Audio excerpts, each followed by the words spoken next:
It's Mario Cao. I'm here with my friend Gorka Irazoqui.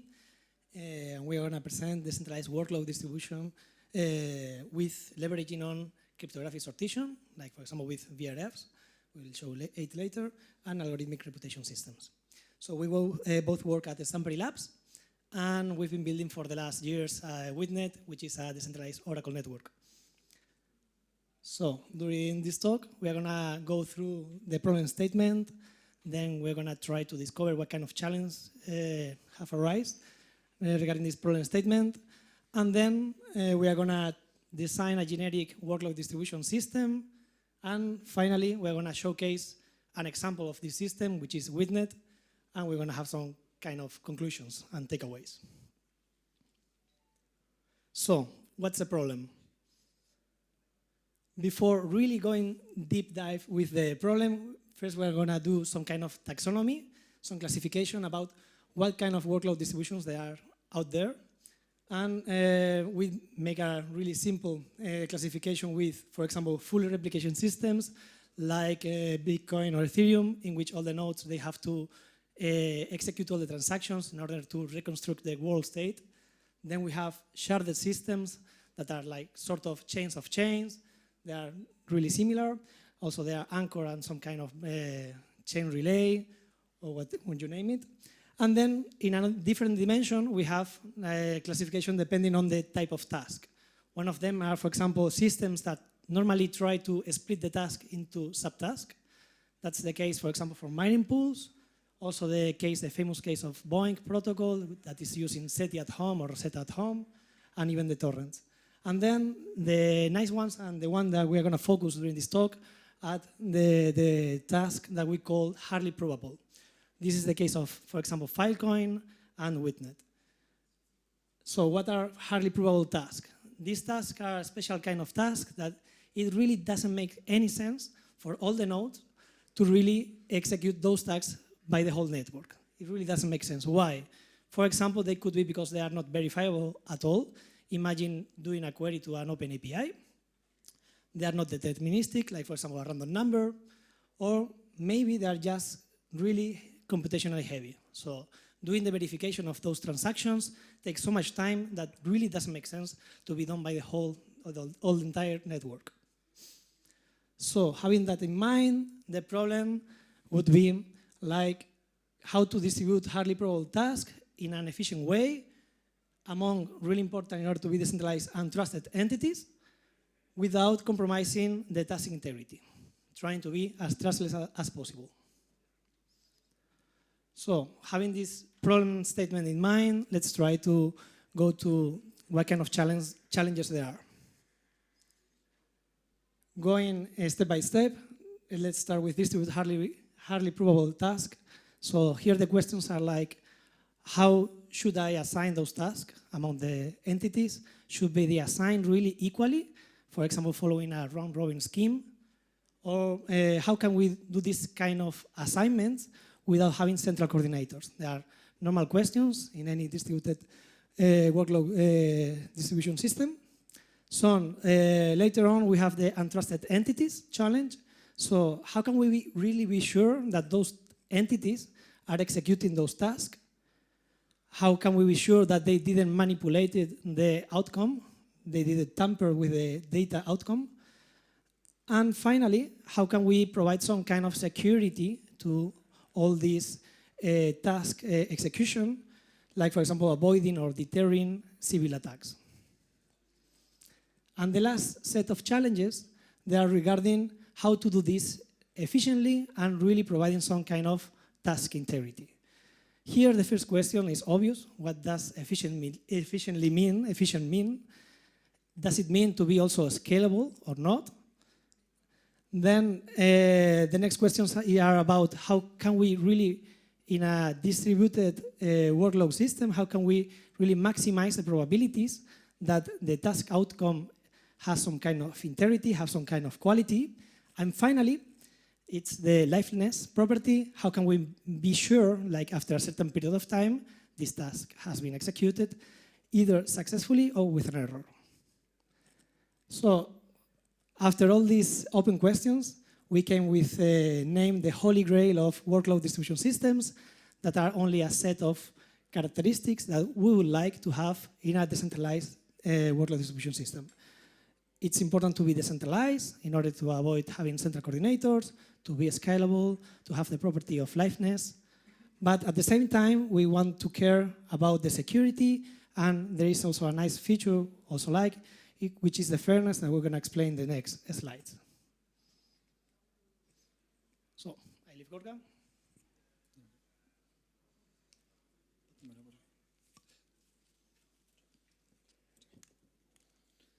Thanks, Mario.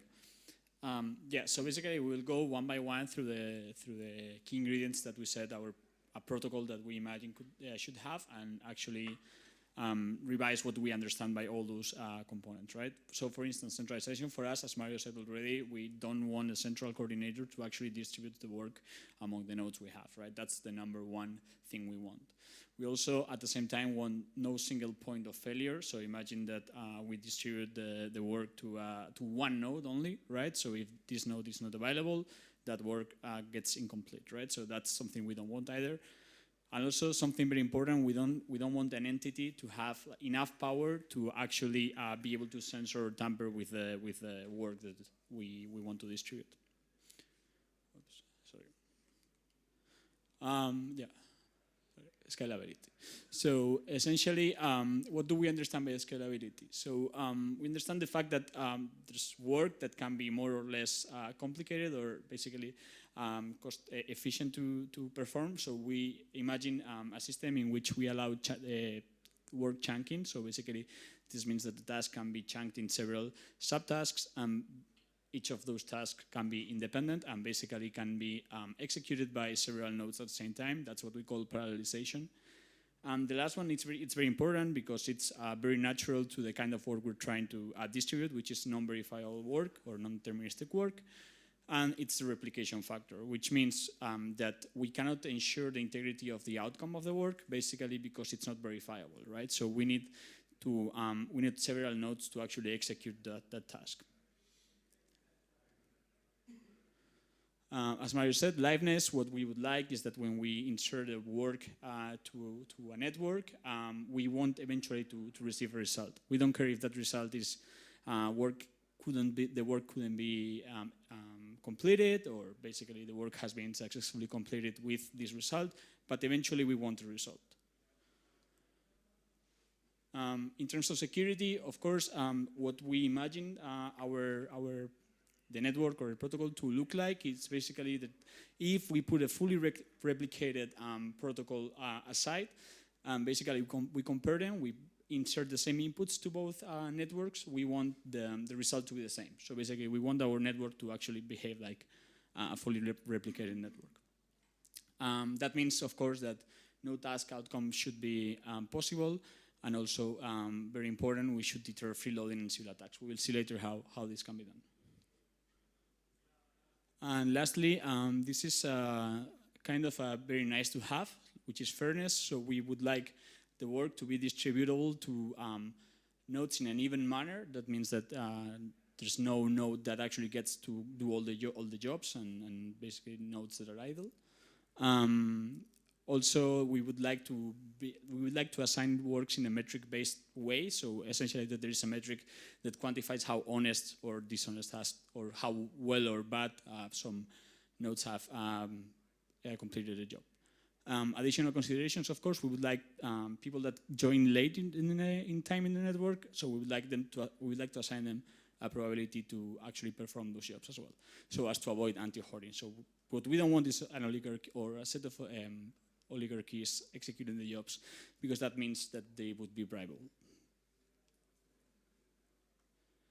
All right, so with this, we will present now what we came up with, and yeah, we will later see an example of how we apply this kind of protocol to Witnet in this case. So as we said, it's very important that several nodes actually execute the task.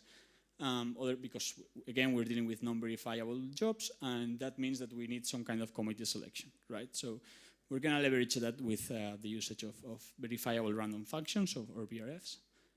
Then what we also envision is a protocol that actually has some incentives to actually behave or complete the job in an honest manner, but honest meaning that they complete the job as it should be. And we imagine that being achieved with a reputation system. So we're going to build a protocol that actually uses these two components. So let's start with the first one. What are verifiable random functions? The first time I actually looked at them, I found the first definition, which essentially it gives little clarity to what they are.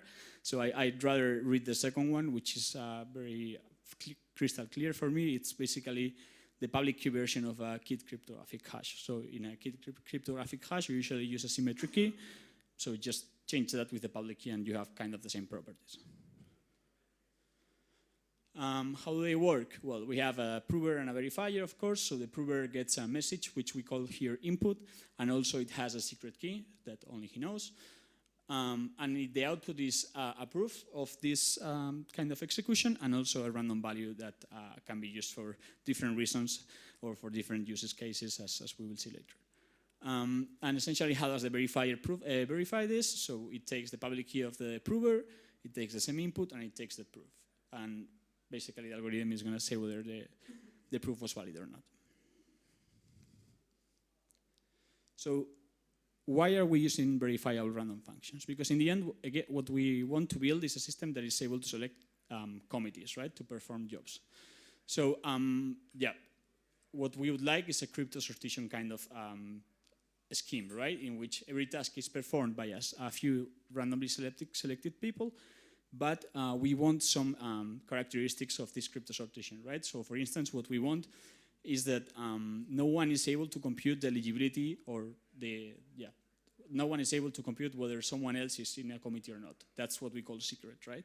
So no one should be able to compute in another node's eligibility until this node publishes the proof, right? We want this to look pseudo-random, the output, of course. We want to be probabilistic, so we don't want to assign all the jobs to a certain person or node, sorry, but rather we want it to be probabilistic.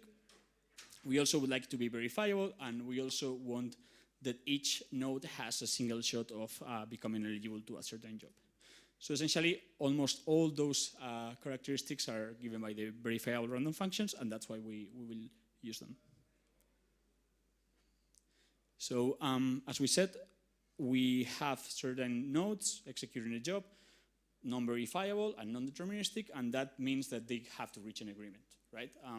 So we envision that being a shelling point game in which basically there are incentives to actually say the truth, because if you say the truth, you probably are going to get an economic reward. If you don't, or the truth being voting in consensus with the others, of course.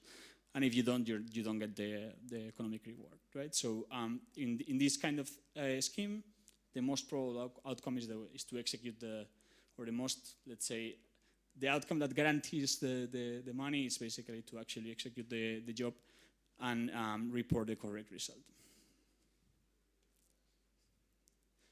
So up to now, we didn't mention why would we use the reputation system, right, in this case. So we could have this kind of a scheme just with VRFs and everything would look sort of nice, but the problem is that for every work or for every job that we want to do, nodes would be selected in a totally random number, and basically there wouldn't be any penalty aside from not winning the pot of completing the job correctly, but there wouldn't be any penalty by not completing the job correctly, right? So that's why we need the reputation system, which means basically to count how well or bad a node has behaved over the past, right? Our two goals are keep nodes liable for any wrongdoing. So if they vote out of the consensus, they will have less chances to actually take part in another job. And it also, as we said, should condition influence and future rewards. So the better you behave, the more odds you have to actually perform jobs in the future. So how do we use this in combination with the VRFs? Exactly in the way the question describes, what we have is metric, so I have an influence, my reputation divided by the total reputation of the network. We also have a replication factor, which is how many people do we want to execute the job.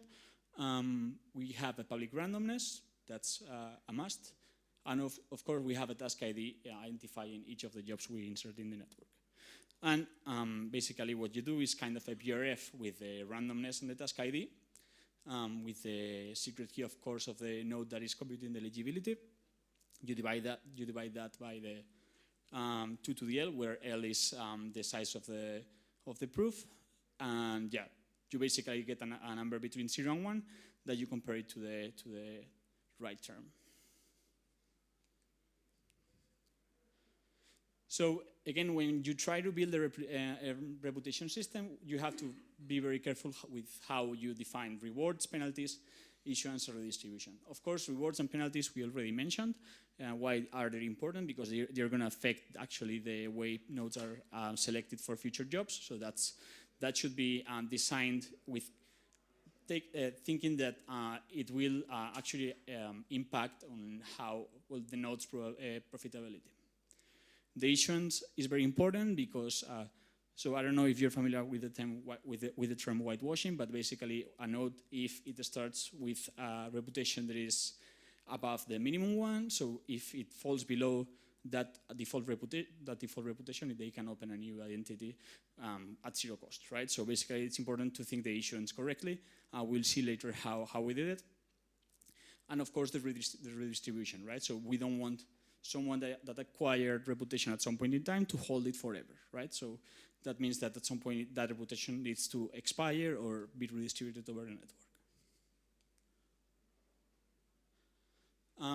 Yeah, and the last, well, actually one of the key components as well of such a scheme is that if we have a set of nodes executing a job and each of them comes with a result, we don't want them to copy each other. This is like in the school, right? So essentially what we envision is a commit reveal scheme in which they first put the result they got in a sealed envelope, which is just, let's say, in an encrypted manner. They throw it to the network, and once all the commitments are in the network, they are allowed to reveal their votes and actually reach a consensus among it. Which is exactly the last slide we will cover here. Reaching a consensus. What does this mean? Well, every node that executed the job had a different result, and we need to define how these are reduced, right? This can be done both at the protocol level, so we could have in the protocol specified how things should be reduced. For instance, we want them to be reduced by mode. So that could be built in the protocol and be fixed. But the other way is, since jobs can look very different from each other, we could set it parametric. That means that so basically the work submitter could decide how the results can be reduced.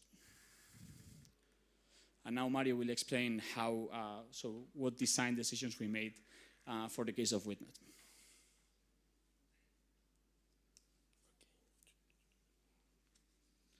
Okay, let's go. So right now we'll showcase Witnet, which is just an example of a decentralized workload distribution. I already mentioned, but Witnet is a decentralized Oracle network, and it relies in cryptographic sortition and reputation system, obviously. Our main goal is to bring external data into other blockchains. So for that, we build our own blockchain, and we can interact with our blockchains through bridges. And yeah, let's go and follow a little bit the structure of what Gorka explained. So let's start with the task definition. In our case, a task is just a data request. And as I already mentioned, these are hardly probable tasks, because they are non-verifiable. Imagine querying open URLs, okay? You don't have any proof like it served to one node the same as to the other, and they may be also non-deterministic. Imagine querying a temperature in an open weather API, for example. So it's really important for Witnet that these task definitions are really well defined. It means it should say how many sources they should be used to query the data.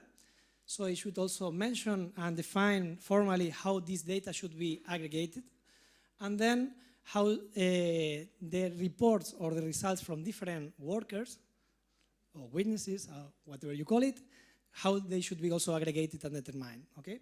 And this, we define this with 3 stages. The source scripts that are for different URL data sources, the aggregation to convert different sources results into one single data point, and the tally function which reduces all the results from different reporters into one single data point. So I think it's better to see the diagram because it's easier to understand. So imagine we have a data request that is going to be reported by 2 workers, Alice and Bob. So the data request defines that there are going to be data queried to 3 different URLs, and each of them, they will query the data and apply an aggregation function. After that, they will have each of them a different result. So following the commit reveal scheme that Gorka mentioned, they will first commit the result into a transaction, into a block. Later on, they will reveal their results. And finally, a third party, in this case a miner node, will take all the results from all the reporters and will aggregate it and reduce it into one single data point. So, following the structure, what about the committee selection? We call it proof of eligibility because, as Gorka said, each node can privately compute if they are eligible or not. It means if they are part of the committee for a certain task. So it's really important to say it's weighted by the reputation. It means the more you contributed to the system, a node contributed to the system, it means behaving honestly, or whatever you want to call it. It means trying always to contribute to the quality of the data extracted, the more chances they will get to become a part of a committee. The formula is the same as Gorka mentioned. It's important to say there is a randomness, as Gorka said. Yeah, it's exactly the same. And regarding reputation system, here it gets a little bit more interesting. We set the following incentives. Regarding rewards and penalties, if battery, do we think it will gonna last or not? Okay, I can continue. So if a node behaves honestly in all the tasks he was part of, he will get some reputation points. But if he misbehaves at one task, so he will lose 50% of the reputation points for each dishonest participation. Regarding the issuance, new reputation points will be minted for each data request that is sent to the system, and there's going to be a limit that is going to be proportionally set to the total token supply, in our case, the WIT tokens. And the most interesting part is the redistribution. So the reputation points, they will expire with time or based on the network velocity. It means the more data requests they have to be executed, the quicker a node will lose its reputation points. This is really important because it's an anti-hoarding mechanism. It also discourages inactivity. It means the nodes, they will want to be online to keep earning reputation points. And obviously, trading reputation doesn't make sense because it expires with time. And the last part, the last piece is regarding the protocol. It's really similar to the Alice and Bob diagram. In Witnet, we have 4 different stages. The first one is the data request stage, in which a developer or somebody sends a data request with all the definition how the data should be queried, aggregated, and determined. Then we have the commit stage, in which all the nodes of the system of Witnet compute if they are eligible or not, based on the using also the reputation as an input. And if they are, they will send these commit transactions, and in the next block, they will send the reveal transaction with the results of the data request. And finally, as I mentioned before, the miner will get all the results and will execute a tally function, and we will have a single data point. So we kind of convert undeterminism into determinism in some way. So, and the last part, which is really, really important in a permissionless system, it's trying to determine civil attacks. For that, because it's a big problem, we thought about 2 countermeasures. The first one is having collaterals for each data request commitment. This makes like if there is an attacker that wants really to attack some data request, First of all, it should have enough funds in many identities. At the same time, because he may lose some stake, so there is some skin in the game. And the big problem here perhaps could be the low barriers to entry. Because if you are requesting a collateral, maybe a newcomer, most probably he will not have enough funds yet. Still, that's one of the trade-offs that can be set, having, for example, setting not too high collaterals for all the data requests. And the second countermeasure is the mature collateral. I don't know if the name is the best one. We also call it coin age.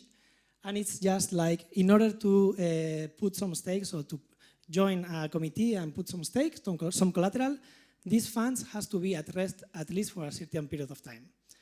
This makes orchestrating an attack for a malicious user really, really difficult. Imagine not only having all the funds, but the same in many distributed identities, but also having those UTXOs, these funds being completely at rest. It means not participating in Witnet, therefore most probably losing reputation. So they will have less chances to really perform the attack. And to conclude, some takeaways we discover in the process of building Witnet. So we present you a different decentralized workload distribution that is alternative, that is different. It was highly inspired by Algorand and Filecoin.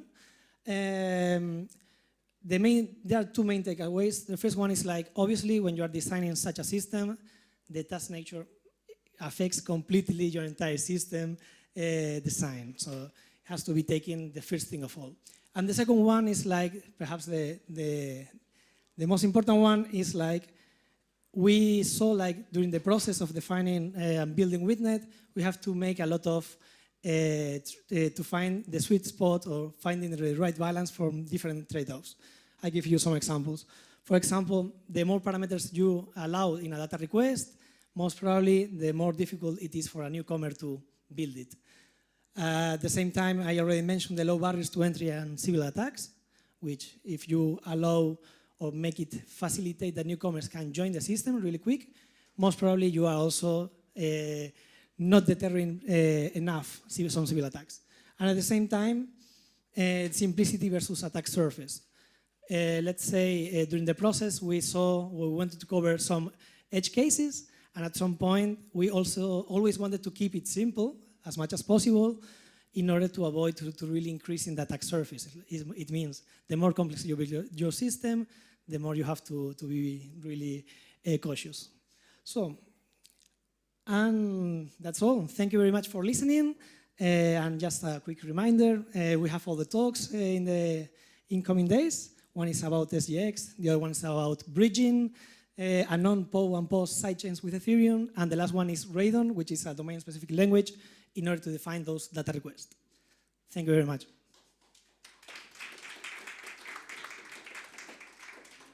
If there is any question.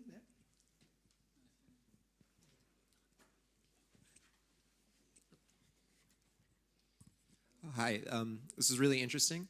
One question that I have is that you mentioned that each node privately calculates its own reputation. And it seems to me that you're kind of using a work token model where people are staking. And I was just wondering, why not something like Chainlink, which has a reputation contract built in that automates this? What is the distinction that you draw there? And why did you make the decision to put the work onto the individual node? So I'm not entirely aware of what kind of reputation system Chainlink has built in. But the reason we decided to do that is that, every node, we envision a system in which every node should secretly, it's not that every node secretly computes the reputation, because everybody knows everybody else's reputation in Witnet. What it computes secretly is the eligibility. So basically, where it has to actually insert the private key in that case. So that's the part that is secretly computed by the node. So no one knows the eligibility of a node before that node publishes the proof.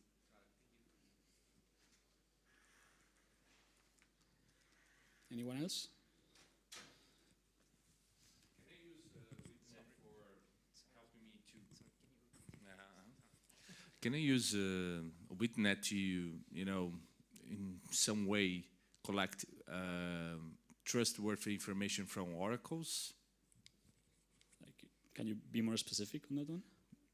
Nowadays, everybody uses DeFi, right? Yeah. So one important information would be nowadays for dies or sizes. Well, what's the price of the Ether against dollar?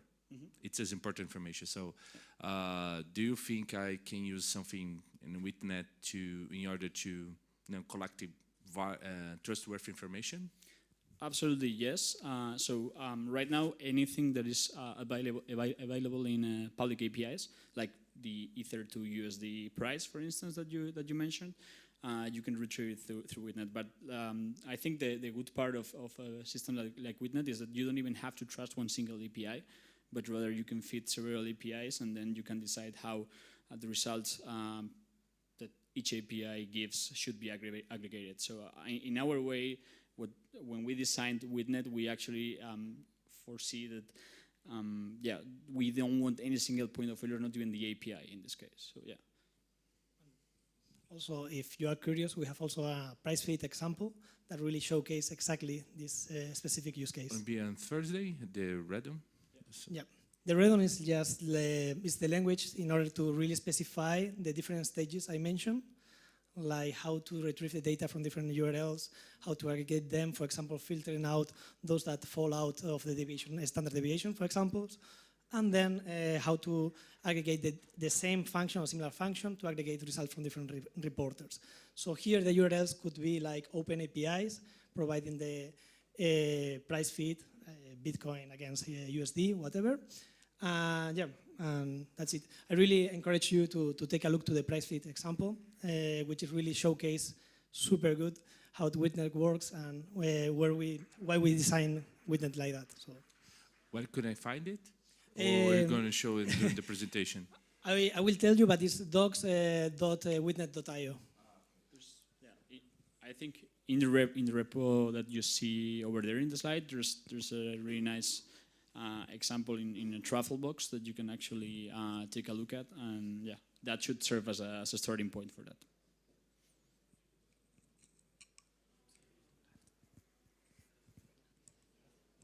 Thank you all.